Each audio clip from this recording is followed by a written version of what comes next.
자, 그런데 이렇게 이 청년기까지가 중요하다라고 봤던 이 발달을 더 이상 설명을 못하게 현실이 변하는데 뭐가 변했을까요?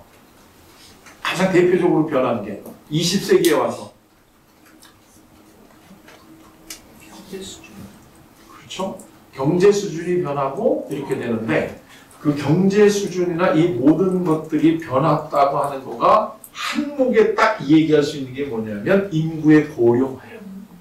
이게 엄청난 변화예요. 이게 엄청난 변화. 인구의 고령화라는 게 어느 누구도 다 같이 살아있는 생명체는 그 생명을 유지하려고 하는 거의 본성이에요. 그런데 이 오래 살고 싶어하는 인간의 본성이 이제 점차적으로 이루어져 간단 말이에요. 대개 이제 이 노년학을 공부하는 이런 분들이 가장 맥시멈한 인간의 수명이 얼마냐 이제 이런 거를 연구를 하는데 대개 얼마나 좋아요? 120. 대개 이제 120이다 이렇게 보고 정말 울트라 맥시멈 이거 보면 150이다 이제 이렇게 보는데 대개는 한 120일 거다. 이제 인간의 맥시멈 라이프 스팬이 120일 거다 이렇게 보는데요. 지금 120까지는 우리가 안 왔지만 100세까지는 거의 왔죠. 네. 지금 우리나라 여성들이 평균 수명이 얼마나 되나요? 여성들 87세. 네, 87세 정도 됩니다. 그러니까 그게 이제 우리나라 여성들이 세계에서 5번째로 오래 삽니다. 이 이야기는 87세 즈음에 다 같이 요 때를 전후해서 돌아가신다는 뜻이 아니야. 이게 평균 수명은 어떻게 계산하죠? 죽은 사람의 평균 나이잖아요. 그러니까 예를 들면 A라는 나라에 한 사람은 100살까지 살았고 또 한 사람은 태어나서 죽었어. 이 나라 평균 수명이 뭐죠? 50이야, 50. 그러니까 평균 수명이 얘기해 주는 거는 평균 수명을 제일 좌우하는 게 뭐예요? 이거. 영유아 사망률. 그러니까 평균 수명이 길어지느냐 짧아지느냐 하는 거를 좌우하는 거는 이거. 태어나자마자 얼마나 일찍 죽느냐는 이 영유아 사망률이에요. 근데 우리가 지금 87세라고 하는 얘기는 이제는 태어나도 특히 여자애는 태어나서도 거의 영유아 때 사망을 안 한다는 이야기야. 그 얘기는 우리가 가지고 있는 어떤 경제적인 거 아까 얘기 들으니까 영양이라든가 섭식이라든가 또 이 환경이 굉장히 이제 발전해 가니까 이제는 어린아이가 태어나서 거의 이제 장성하는 데까지 간다는 거죠. 근데 이제 우리 나이만 보더라도요, 얘기해 보면 자기 형제들 중에 한둘이 어렸을 때 죽었다 이런 얘기하는 친구도 많습니다. 그때는 이 사망률이 높으니까요.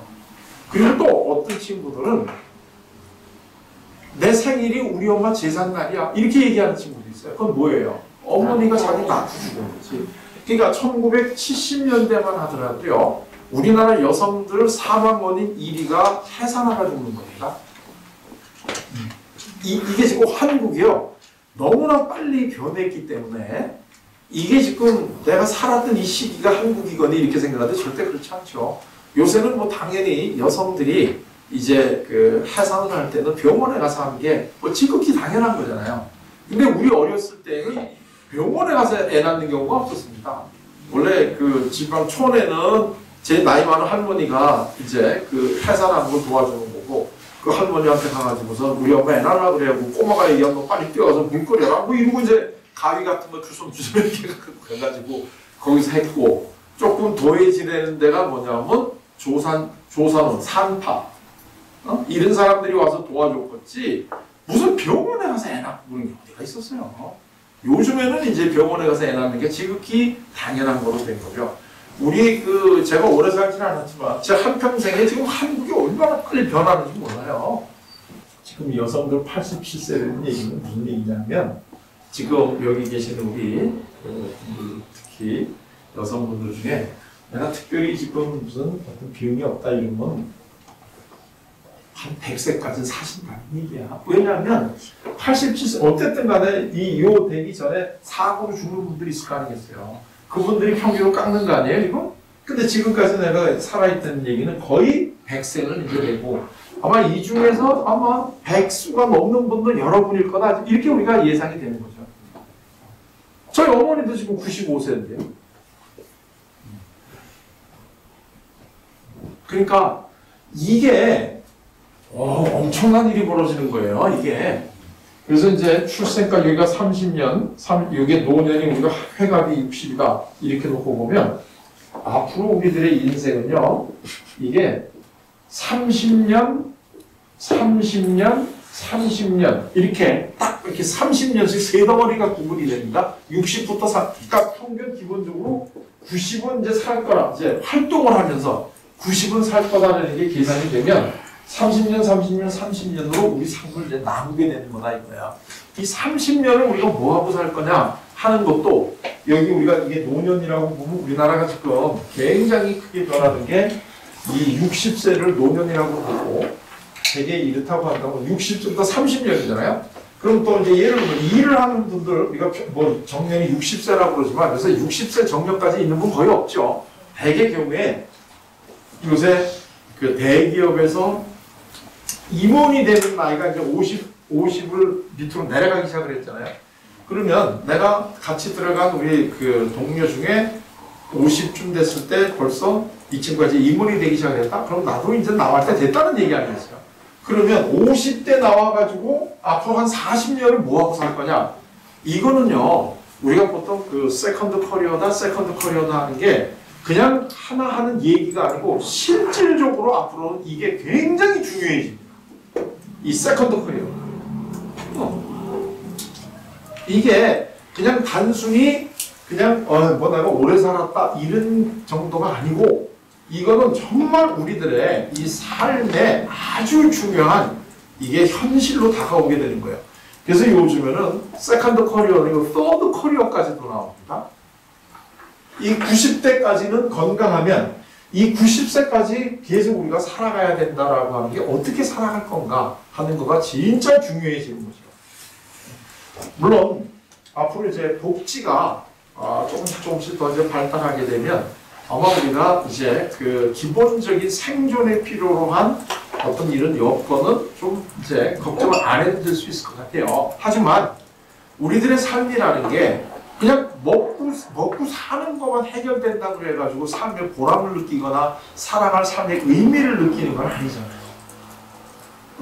그리고 우리들의 삶이라는 게 보람을 느끼는 제일 중요한 매개체가 일이라고 하는 걸 통해 가지고 우리가 그 네트워크를 형성을 하고 사람들하고 만나고 또 이런 보람을 느끼고 이제 이렇게 되는 건데 이거가 만약에 앞으로 90세까지 된다고 그러게 되면 내가 90세까지 뭐를 하고 보람 있게 내 인생을 살아갈 거냐 하는 거는 이제는 그냥 이게 그냥 해도 되고 안 해도 되는 이러한 게 아니라 정말 우리에게 아주 중요하게 떨어진 발달 과제 중에 하나가 되는 거예요. 이제는 여기서부터 여기까지 다 이거를 우리가 연구의 대상으로 삼아야 되는데 그렇다고 하면 뭐부터 바뀌어야 되는지 하면 이 발달이라는 개념이 바뀌어야지 발달 심리학 안에 이 연구를 할 수 있다. 그래서 발달은 더 이상 성장이라고 보는 게 아니라 이제는 이거를 단순한 변화라고 보자.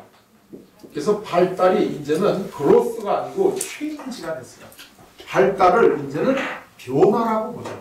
이 우리 최소한 발달 심리학에서는 그러면 발달을 변화라고 놓고 보니까 이렇게 놓고 보니까 태어나서부터 죽을 때까지 우리가 변화하잖아요. 그러니까 태어나서부터 죽을 때까지 어떻게 돼요? 우리가 발달을 하잖아요.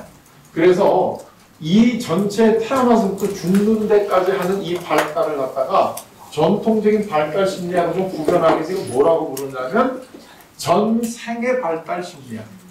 그래서 이걸 갖다가 영어로 하면 라이프 스팬, 전생의 발달 심리학이다 라고 부르고 이거를 좀 기니까 이거를 갖다가 좀 줄여서 인간 발달 이렇게 보통 우리가 부르는데 인간 발달 심리학 그러면 이거는 중년기 이후 노년기 발달이고 보통 발달 심리학 하면은 아청발.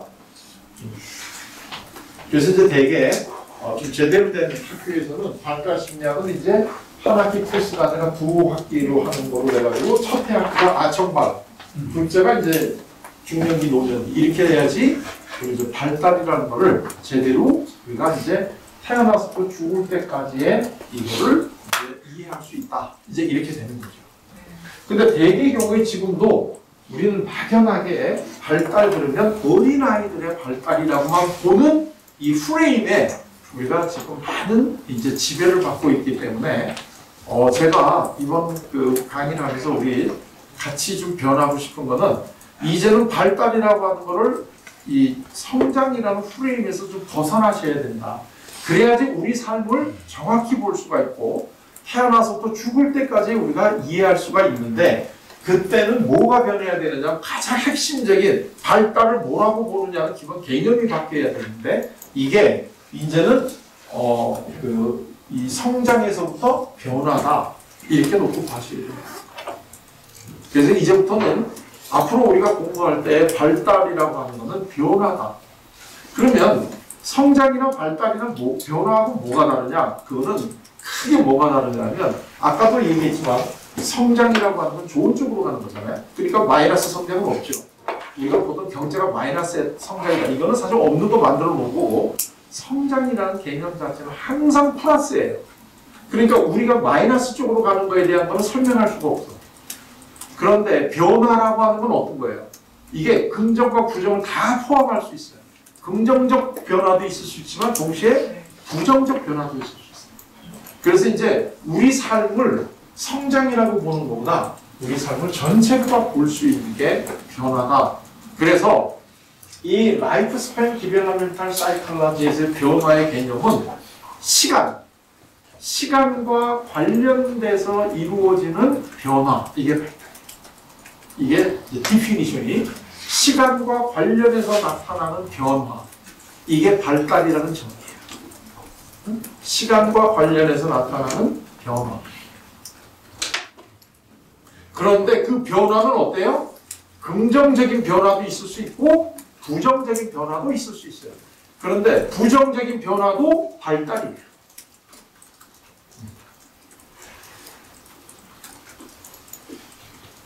자, 그 차이가 뭔가 좀 이제 이해가 되셨나요? 네.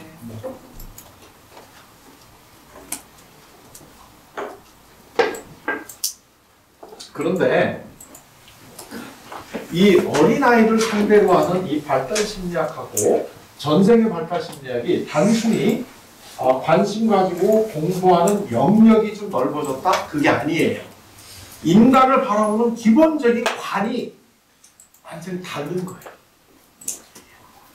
이게 단순히 이게 어떤 다루는 시기가 넓어졌다는 게 아니고 물론 그거 당연하지만 인간을 바라보는 기본적인 철학이 달라지는 거예요.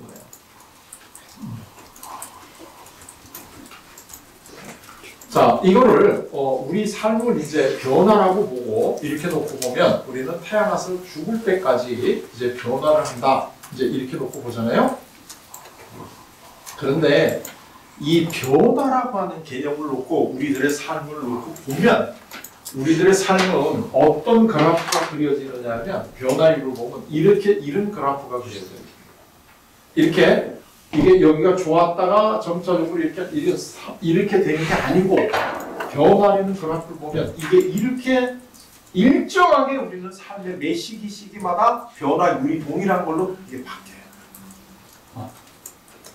이게 이제 왜 그러냐? 왜 이게 이렇게 이제 우리가 보이느냐? 이제 그 얘기인데 이 지금 우리 이제 되게 일반적으로 우리가 몸과 마음과 어쩌고 이렇게 얘기하잖아요. 그럼 이제 우리의 삶의 변화는 우리는 인간은 몸도 있지만 마음도 있어요. 여기 요즘에 최근에 또 심리학에 들어와서 굉장히 크게 되는 게 이제 영성이 있어요. 영성. 그러니까 이제 이게 심성이죠. 영성이고요. 이제 몸 이렇게 되는데 대개의 경우에 이 성장이라고 하는 개념은 이 세 개 중에 어느 거하고 밀접하게 관계가 있나요? 이건 몸하고 관계가 있어요. 우리는 몸은 성장이다 이렇게 보는데 우리 몸하고 관계되는 거를 보면 이렇게 변하는 게 맞아요. 이건 우리가 더 이상 뭐 이걸 부정할 필요는 없어요. 다만 지금까지의 이 발달은 몸에만 주로 관심을 가지고 있었다는 거예요. 몸의 변화. 그러니까 애들이 태어나서 뭐 몇 달 만에 뭐 이가 하나가 나오고 뭐 이런 거. 그리고 쭉 하다가 뭐 몇 살 되게 되면 뭐 이제 그 청소년기가 시작돼가지고 몸이 어떻게 변화하는 데다가 이제 이런 거를 주로 하다 보니까 몸에 대해서는 이렇게 변하는 게 맞아. 그런데 자 그러면 이제 우리 마음이라고 심리적인 측면에서 보면 심리적인 측면이라는 게 청년기 때 제일 발달했다가 그 다음 유지되다가 노년이 되면 쇠퇴하나요? 아니에요. 예를 들면 우리가 심리적으로 놓고 볼 때 다양한 게 있는데 다른 사람하고의 관계를 맺는 대인관계 능력 이렇게 놓고 보면 대인관계 능력이 이 청년 때 제일 발달했다가 그 다음에는 쇠퇴해 가나요? 아니죠. 우리가 대인관계를 맺는 능력은 오히려 청소년 때는 수줍어하고 삐죽삐죽 돼가지고 못하는 사람이 삶의 여러 가지 경험을 해가면서 지속적으로 이 대인관계가 하는 능력은 발달된단 말이죠. 또는 우리가 다른 사람을 이해하는 능력, 예를 들면 다른 사람을 이해하는 능력 이렇게 놓고 볼 때도 어린애 때부터 발달되기 시작을 해가지고 청년기 때가 다른 사람을 제일 잘 이해하다가 그 능력이 쇠퇴하나요? 아니죠. 나이가 들어가면 들어갈수록 다른 사람을 이해하는 능력이 커진단 말이에요. 그러니까 이 심리적인 이걸 보면 어떻게 발달해 가느냐면 이런 식으로 발달해 간다 이거예요. 응? 자, 그 다음에 이 영성이라고 하는 거, 영성이라고 하는 거는 뭐 특정한 꼭 종교를 가정하지 않는 것. 이게 요새 심리학에서는 영성하고 종교성하고 이제 분리해서 놓고 보거든요. 그러니까 제 영성이라고 하는 거는 자기 한계를 느끼고 자기의 유한성과 그러니까 공간적, 시간적 유한성을 느끼고 뭔가 자기를 초월해서 어떤 좀 더 깊은 이 관계를 맺고 싶어하는 게 우리가 이제 쉽게 영성이라고 얘기를 한다면 이 영성이라고 하는 게 청년기 때 제일 높아지나요? 아니죠. 이 영성이라는 걸 발달하다 보면 오히려 쭉 이게 천천히 청년기 발달하다가 중년을 거쳐가면서 또 이때부터 이렇게 노년이 오면서 영성이 확 발달해 갑니다. 자, 그렇다고 놓고 본다면 몸은 이렇게 변하고 마음은 이렇게 변하고 영성은 이렇게 변하면 요 세 가지를 평균을 내보면 이게 이렇게 변한다는 거예요. 이게 굉장히 중요한 개념이에요. 그렇기 때문에 우리는 태어날 때부터 죽을 때까지 변하는데 그 주어진 시간에 이 세 가지 중에 어느 게 더 발휘가 되느냐 하는 것은 우리들의 삶이 어느 시기에 있느냐에 따라서 달라지는 것뿐이야. 우리 인생이라는 게 어느 시기가 다른 시기에 비해서 더 좋은 시기가 없어요. 그냥 다 변화하는 과정이 있는 거야. 그래서 이 전생의 발달 심리학에서 보면 우리 인생은 변화하는 사회 속에 변화하는 나야.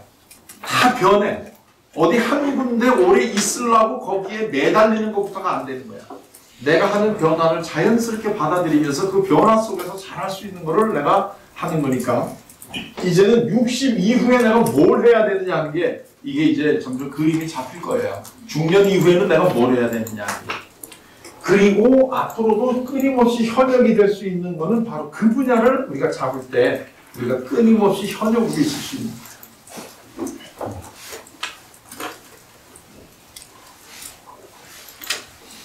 요즘에 이제 나이가 많아지고 이제는 나이가 많은 분들도 이제 이런 식의 생각을 가지니까 당당하잖아요. 나이가 들음에 대해서. 그렇기 때문에 아직은 우리나라에는 그게 안 돼 있는데 미국 같은 경우에는 유럽도 그렇고 나이가 많으신 이 여성 모델들이 이제는 모델로 나옵니다. 이제는 당당해졌어요. 이제는 이때가 제일 아름다울 때가 아니야. 각각의 시기마다 다 아름다워. 옛날에는 여기에 비슷할수록 아름답다고 생각을 했는데 이제는 그게 아니에요. 그래서 요즘에는 이 어린아이들이 너무나 어른스러워. 그래서 이제 얘 참 어른스럽다? 이게 이 그 전통적인 발달의 개념에서 볼 때는 칭찬이었는데 이제는 그게 참 걱정스러운 걸로 됐어요. 얘가 이게 요새는 그래서 얘 어른스럽다 이렇게 안 하고 얘가 지금 너무 일찍 나이 든 거 아니야? 이런 느낌이 드는 거예요. 그래서 요새는 이제는 얘가 어른다워서 좋다 이렇게 얘기보다는 이거 참 애늙은이건데 이렇게 되는 거예요. 애늙은이는 좋은 게 아니에요. 그러니까 이 또 애늙은이가 이게 좋은 게 아닌 거는 무슨 뜻이냐면 애는 애다워야 된다는 거야. 이때는 애들이 빨리 어른다워야 된다는데 이제는 애는 애다워야 되는 거예요. 그러면 애가 언제 제일 아름다워요? 애다울 때. 애는 애다울 때가 제일 아름답고 청년은 청년다울 때가 아름답고 여러분 중년은 중년다울 때가 아름답고 노년은 노년다울 때가 아름다운 거예요. 그러면은 중년은 어떤 삶이니? 그러니까 중년답게 사는 거를 하려면 중년이 어떤 걸 알아야지 그 답게 살 수 있잖아요.